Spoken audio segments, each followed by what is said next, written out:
আমি কখনো সুবিধাবাদী লোক ছিলাম না যে এই জায়গায় পজিশনে এই ভালো আছে, এর সুবিধা মানে এর সুবিধা গ্রহণ করি কিংবা এর সুবিধা একটু নেই। এমনিতেই দিন ভালো যাচ্ছে না অপু বিশ্বাসের। তার উপর যে যেভাবে পারছে সেভাবে দিচ্ছেন অপু বিশ্বাসকে খোঁচা। এবার অপু বিশ্বাসের ছোট বোন পূজা চেরি কিনা দিল অপু বিশ্বাসকে খোঁচা।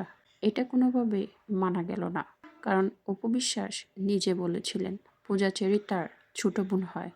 তাহলে বড় বোনকে কিভাবে খোঁচা দিলেন পূজা চেরি?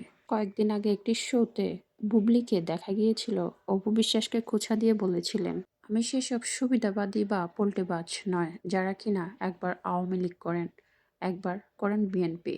এই কথা যে অপু বিশ্বাসকে বলা হয়েছে সেটা সকলেই, শুধু বুবলি পূজাচেরি নয়, যে যেভাবে পারছেন সেভাবেই অপু বিশ্বাসকে খোঁচা দিচ্ছেন আওয়ামী লীগ দল করার কারণে।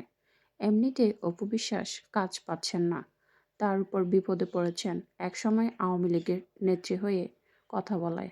বেচারের বর্তমানে এমন অবস্থা, বাইরে বের হলেও তাকে পড়তে হয় বোরকা।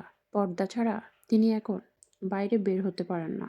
তার এমন পরিস্থিতিতে তার ছোট বোনদের এমন আচরণ সত্যি গ্রহণযোগ্য নয়। অপু বিশ্বাস হয়তো এবার তার নিজের ভুল বুঝতে পারবেন।